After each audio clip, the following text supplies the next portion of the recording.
제가 가장 많이 써먹는 질문이거든요. 이 질문이 마법의 질문입니다. 우리가 이런 말씀 많이 하시죠. 고객님, 이거 왜 가입하셨어요? 이거 설계사가 누구예요? 그렇게 질문하시면 안 됩니다. 이 질문을 이렇게 바꿔보세요.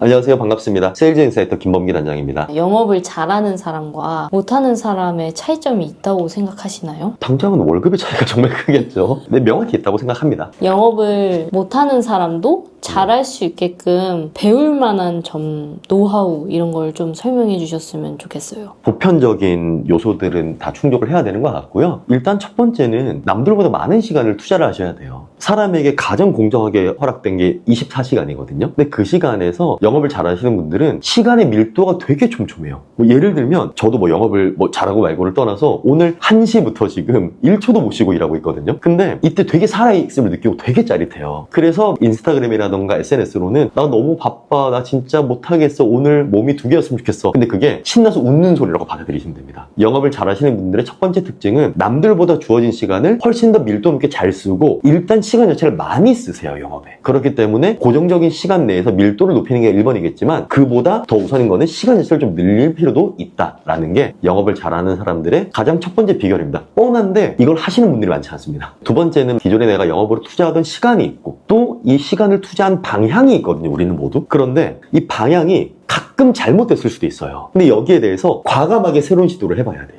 왜냐면 저도 이제 12년째 보험업에 몸을 담고 있지만 보험업은 너무 신기한 게 아주 가끔은 미친 듯이 한 우물을 파는데 아무것도 안 나오는 경우가 있어요. 근데 이때 너무 속상하고 힘드시겠지만 냉정하게 인정하셔야 돼요. 아, 지금은 내가 빨리 포기하고 새로운 방법으로 영업을 해야 될 때구나. 시도하시는 걸 참 두려워하시고 또 걱정하세요. 기존에 내가 하던 노력의 가치가 있기 때문에. 근데 기존에 내가 하던 노력의 가치가 가장 빛을 발할 때는 언제냐면 이 시도를 디딤돌 삼아서 새로운 시도를 하고 그게 성공이라는 결과로 검증될 때라고 저는 생각을 합니다. 그래서 조금은 내려놓고 포기하는 용기도 있어야 되지 않나라고 생각을 합니다. 그리고 가장 중요한 게 이제 아까 말씀드린 세 번째 꿀팁이 있다고 말씀을 드렸는데요. 시간을 많이 투자를 합니다. 두 번째, 그때 갈 때마다 방향을 바꿉니다. 많은 사람들이 이렇게 물어보세요. 무엇에 시간을 투자하고 어디로 방향을 잡아야 되는데요? 내가 지금 부족한 게 뭔지 나도 모르겠는데요. 이렇게 말씀하실 수 있거든요. 근데 이게 정말 많은 영업인들이 겪고 계신 숙제예요. 왜냐하면 영업은 프로세스가 있습니다. 첫 번째, 가망 고객 발굴. 그 두 번째, 전화. 세 번째, 초회 방문. 네 번째, 설계 및 보장 분석. 다섯 번째가 재방문이랑 클로징. 그리고 여섯 번째가 증권 전달이랑 상품 리뷰. 그리고 마지막 일곱 번째가 고객과의 관계 유지입니다. 근데 일곱 가지가 당연한 프로세스거든요. 근데 뭘 못하냐면 PD님 혹시 운전하실 때 운전하는 사람들이 엔진 오일 언제 갈까요?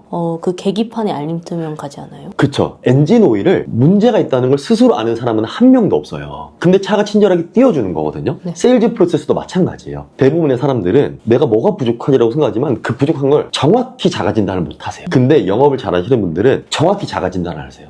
어떻게? 아까 말씀드린 7단계 세일즈 프로세스에 맞춰서요. 내가 지금 고객 발굴이 안 되고 있는가? 전화를 잘못하고 있는가? 첫 만남을 잘못하고 있는가? 설계나 보장 분석을 잘못하고 있는가? 증권을 주는 과정에서 리뷰를 안 하고 있는가? 고객과의 지속적인 관계 유지를 잘못하고 있는가? 이런 프로세스별로 내가 자가 진단이 됐을 때는 기본적으로 영업 업적이 훨씬 더 많이 올라가겠죠. 그래서 세일즈 하시는 분들께서는 프로세스별로 내가 지금 어느 단계에 어려움이 있는지를 반드시 인지하시길 부탁드립니다. 그러면 여러분들의 실적이 더 올라갈 수밖에 없습니다. 사람들이 좀 많이 실수하는 부분이 있나요? 이 프로세스를 7단계를 많은 영업인들이 알고 계세요. 그리고 이 중에 정말 많은 분들이 이렇게 말씀하세요. 클로징이 안 됐어 라고 말씀하시거든요. 근데 사실은 그렇진 않아요. 많은 분들이 크게 실수하시는 건 첫 3단계에 있습니다. 클로징이 안 되는 것도 첫 3단계에 있고요. 계약 체결이 안 되는 것도 첫 3단계에 있습니다. 첫 번째가 가망 고객 발굴인데요. 내가 지금 어떤 고객들을 만나러 가는지 스스로가 인지가 되어 있어야 되고, 예를 들어서 소개 고객인지, 블로그나 유튜브를 보고 문의가 온 고객인지, DB 고객인지에 따라서 달라질 수 있겠죠. 그리고 두 번째 실수를 전화할 때 하세요. PD님 예를 들어서 전화할 때 고객님을 붙여야 될까요? 안 붙여야 될까요? 무조건 붙여야 되는 거 아니에요? 그렇죠. 그렇게 생각하시잖아요. 근데 전화할 때 고객님을 안 붙이시는 게 설득에 있어서는 유리합니다. 왜 그러냐면 고객님이라고 붙이는 거는 우리나라 문화상 전화로 하는 영업상 콜센터라던가 어떤 보이스피싱의 느낌을 줘요. 고객님 당황했어요? 이런 말 하잖아요. 네. 고객님이 붙잖아요. 그래서 우리나라는 고객님이라고 호칭이 붙는 데에 대해서는 보이스피싱이라던가 나를 자발적 을로 만들어요. 그래서 차라리 범기님 안녕하세요라고 범기님이라고 말하는 게 더 좋은 화법입니다. 이 부분들을 전화하실 때 실수를 많이 하시고요. 세 번째 단계에서도 가장 많은 실수들이 나오는데요. 고객을 처음으로 마주한 순간이잖아요. 의외로 회사 소개나 자기소개를 힘을 너무 빼고 하세요. 내가 왜 이 회사를 지금 다니고 있는지. 두 번째, 나는 어떤 사람인지를 명확히 설명을 잘 해주셔야 되고요. 그 다음에 우리가 보험 상품을 설명하고 그를 설득하러 간 자리긴 합니다만 결국은 사람과 사람이 만났잖아요. 그러면 그에게 질문을 많이 해야 됩니다. 제가 가장 많이 써먹는 질문이거든요. 이 질문이 마법의 질문입니다. 우리가 이런 말씀 많이 하시죠. 고객님, 이거 왜 가입하셨어요? 이거 설계사가 누구예요? 그렇게 질문하시면 안 됩니다. 이 질문을 이렇게 바꿔보세요. 고객님, 지금 보험을 이렇게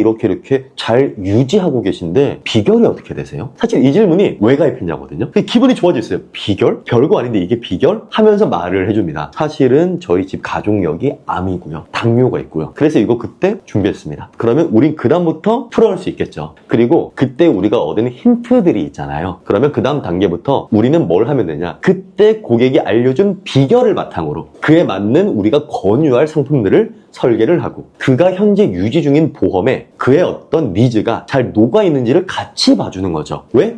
기준을 공유했으니까요. 그래서 저는 세일즈 프로세스 7단계는 이 영상 보고 계신 분들 다 알고 계실 거예요. 그런데 여기서 우리가 의외로 놓치는 포인트는 사실 마지막 클로징이 아니라 처음 3단계에 문제가 있을 확률이 높기 때문에 그 문제의 점검을 권유드립니다.